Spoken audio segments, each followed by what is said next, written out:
순서는 현재 가속기가 어떤 거인지 대해서 간략하게 설명을 드리고 저희 그 개념연구원 사이트의 요구사항이나 형태 현황 분석 순서로 해서 저희가 제안했던 개선 방향과 실제 개념 연구 사업의 수행 방법 그리고 최종적으로 도출한 시스템 설계안에 대해서 설명을 드리는 순서로 진행하겠습니다. 그 입자 가속기는 관심이 많으신 분들께서는 아시는 분들도 많이 계실 거고 좀 생소하신 분들도 있을 것 같은데요. 이거는 물리에서 그 이론 물리랑 화학 분야 같은 데서 사용되는 그 초거대 연구 시설입니다. 전자나 원자핵 수준의 그런 그 소립자들을 광속에 가까운 속도로 그 가속을 시켜서 그 가속된 입자의 어떤 물리량 상태라든지 아니면 그 가속된 입자를 강제로 충돌을 시켜서 이때 나는 그 물리 현상들을 관측을 하고 이론 물리학에 대한 연구라든지 이런 거를 수행하는 그 연구 시설입니다. 지금 상단에 보시는 요게 그 저희 포항에 있는 포항 가속기 연구소의 그 방사광 가속기의 개념도입니다. 가속기는 그 어떤 입자를 가속하느냐에 따라서 크게 세 가지로 나뉘는데요. 지금 여기 보시는 요 포항의 방사광 가속기는 전자를 가속시키는 것입니다. 전자를 가속해서 그 입자가 가속될 때 발생하는 X선, 방사선 같은 그 물리량을 관측을 하는 용도로 사용되고요. 양성자를 원자핵을 구성하는 그 입자 중에 이제 양성자가 있고 양성자를 가속시켜서 그거를 충돌시키거나 그 양성자의 가속된 상태를 관측해서 연구를 하는 걸 양성자 가속기라고 합니다.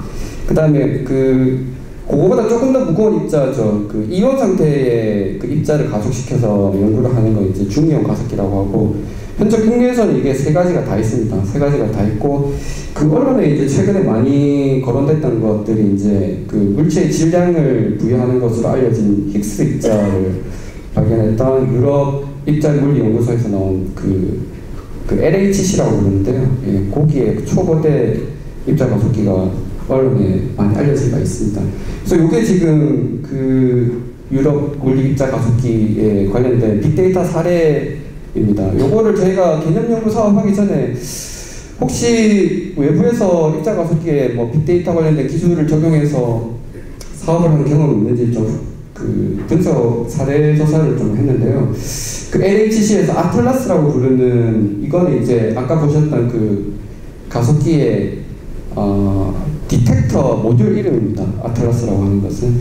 그래서 여기서 검출되는 데이터를 그리드 컴퓨팅 기술을 이용해 가지고 분석을 하고 그 다음에 이 데이터 자체를 저장 관리하는데 하둡을 썼다라고 하는 어떤 그런 개념에 관련된 내용입니다. 저희는 국내에 있는 그 아까 말씀드렸던 그 가속기들 중에서 이제 한 군데 가속기 연구소의 의뢰를 받아서 개념 연구 사업을 수행했습니다. 현재 고객의 상황은 그 가속기가 이제 초기 입자가 발사되는 선형 가속기가 있고요. 그 다음에 이 가속기가 가속이 되는 부스터가 있고 그 다음에 최종 가속된 입자를 동그란 저장링 안에 가두어 놓고 이제 디텍터를 통해 가지고 관측 활동을 하게 됩니다. 이 각각의 단계에서 발생하는 센싱 데이터, 그 다음에 이 어떤 가속기 자체의 기계적인 신호들이 발생하는 데이터들, 이런 데이터들을 다 합쳐서 현재 디지털화돼서 발생하는 데이터가 초당 30만 건 수준입니다. 이거는 디지털화된 신호, 저장 가능한 디지털화된 신호만 데이터만을 말씀드린 거고요. 실제로 그 아날로그로 처리돼서 저장을 따로 하지 않는 데이터까지 다 합치면 100만 건 수준까지 되는 것으로 그렇게 파악되고 있습니다. 그래서 요거를 고객들이 이제 현재는 에픽스라고 부르는 실시간 데이터를 잘 관리할 수 있는 네트워크 프레임워크가 있습니다. 이걸 통해 가지고 받아서 저장을 하는데 저희가 개념 연구 사업하기 전에 이제 마이스퀘어를 통해서 했고요. 초당 한 건 수준으로 저장을 하는 이런 현재 시스템을 가지고 있었습니다. 그래서 저희가 이 사이트에 들어가서 고객한테 받은 요구사항은 다양한 저장 매치들 중에 어떤 거를 저장 처리 솔루션으로 써야 효과적으로 초당 3만 건 수준의 데이터를 저장 처리할 수 있을 것인가 하는 거기에 대한 어떤 개선 방안에 대한 개념 연구 사업을 진행을 하게 됐습니다. 가속기 연구소에서 현재 이제 데이터 실시간 처리는 데이터를 1차 처리를 하는 것은 에픽스라고 부르는 네트워크 프레임워크를 통해서 그 데이터가 발생을 합니다. 요거는 좀 약간 어려운 생소한 내용인데요. 그 센싱 데이터를 처리하는 쪽에 있어서는 뭐 하드옵과 유사한 수준의 그 오픈소스 프레임워크라고 생각하시면 되겠습니다. 고속으로 발생하는 센싱 데이터를 서버 모듈을 통해 가지고 발생을 시키고 이 어떤 네트워크 프로토콜을 통해서 그 클라이언트 모듈 쪽으로 전달을 브로드캐스트나 이런 방식으로 유연하게 전달할 수 있는 어떤 구조를 가지고 있습니다. 발생하는 데이터 자체는 생각외로 간단했고요. 뭐 대부분의 사이트들이 저희가 뭐 가서 실제로 연구를 해보면 복잡다단한 사이트들이 매우 많지만 데이터 자체는 간단한 경우가 많습니다. 그냥 PV 네임이라고 붙여진 것은 어떤 데이터의 식별보이고요. 그 다음에 그 식별보 자체의 값과 이것이 발생한 타임스탬프가 밀리세컨드 단위의 타임스탬프 값으로 구성이 되어 있습니다. 저희가 실제로 이걸 처리를 할 때는 PV 네임을 뺐습니다. 왜냐하면 파일 수준으로 저장을 하게 되면 파일 네임으로 PV 네임 값을 쓸 수 있기 때문에 굳이 이걸 따로 저장을 할 필요가 없다고 판단을 했고요. 대략 추산을 해보니까 그 16바이트 수준으로 저장을 할 경우에 초당 3만 건이 발생을 하면 1년치를 모으면 한 14테라 정도 되는 것으로 그 정도로 파악을 했습니다. 저희가 개선 방향으로 인메모리 기술을 활용해서 뭐 그 스팍이라든지 아니면 뭐 스톰이나 에스퍼 같은 솔루션을 활용을 하는 것을 검토를 했는데요. 최종적으로는 스톰과 에스퍼를 활용을 하는 것으로 방향을 설정을 했습니다. 그 이유는 우선은 데이터 자체가 그 매핑이나 변환 자체가 그다지 많이 필요한 데이터가 아니다라고 판단을 했고 변환 수준 자체가 그렇게 쿼리를 써야 될 수준으로 복잡한 데이터는 없다고 판단을 했습니다. 그래서 스톰과 에스퍼를 썼습니다. 스톰은 뭐 트위터에서 사용되는 것으로 뭐 실시간 처리를 하는 빅데이터 쪽에서는 꽤 많이 알려져 있죠. 뭐 이거는 간략한 실시간 처리 개념들인데요. 이런 식의 어떤 데이터가 주어졌을 때 사용자가 지정한 어떤 프로세스 단위에서 원하는 처리 작업을 간단하게 진행을 할 수 있습니다.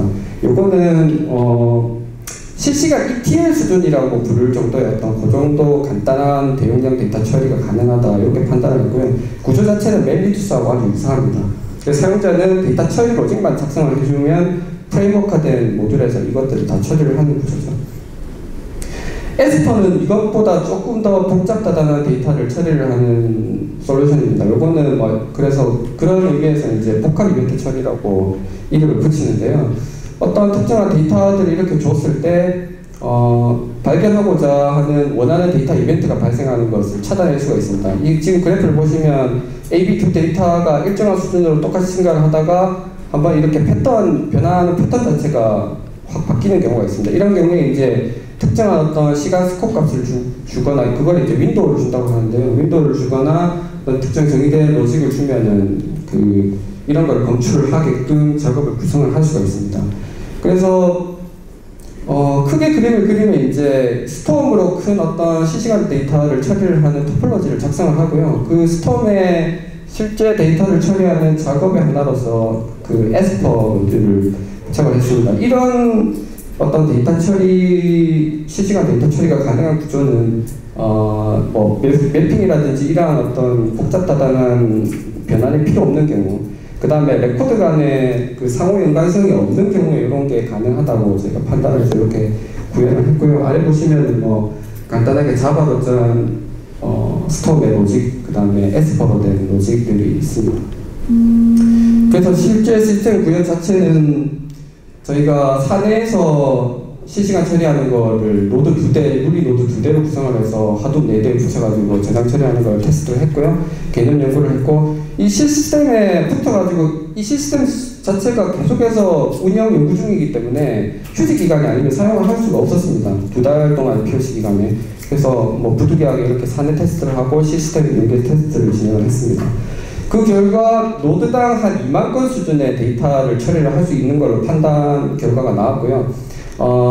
성능 자체를 높이고자 원한다면은 노드를 늘려서 성능을 늘릴 수가 있다는 수준으로 그렇게 개념 정의를 했습니다. 실제 저희가 사내에서 한 경우는 이제 머신 성능 자체가 좀 떨어져서 2만 건 정도 나왔고 사이트 내에서 테스트를 했을 때는 한 3만 건 정도 수준으로 측정이 됐습니다. 그래서 최종적으로 저희가 그 시스템 설계를 해드렸던 게 에픽스라는 어떤 거대한 네트워크 프레임에서 발생하는 데이터를 받아서 이것들을 그 스톰의 스파웃이라고 부르는 스트림 입력 구조 쪽으로 묶고요. 그 다음에 이것들을 처리를 해서 하드웨어에 저장을 하고 여기 저장된 데이터에 대해서는 통계 분석을 할 수 있는 외부 서드파티 솔루션들을 구성을 하는 걸로 그렇게 했습니다. 그래서 최종적으로 뭐 이런 정도 수준의 12대 수준으로 구성된 실시간 제한 시스템을 구축 정의를 해드렸습니다. 그래서 빅데이터 기술을 활용한 하드웨어 기반의 저장 구조와 지금 설명드렸던 스톰과 에스퍼를 이용해서 실시간 처리를 하고 사용자가 요구했던 확장성이라든지 가용성을 구현할 수 있다 이런 식으로 결론을 내리게 됐습니다. 예, 감사합니다.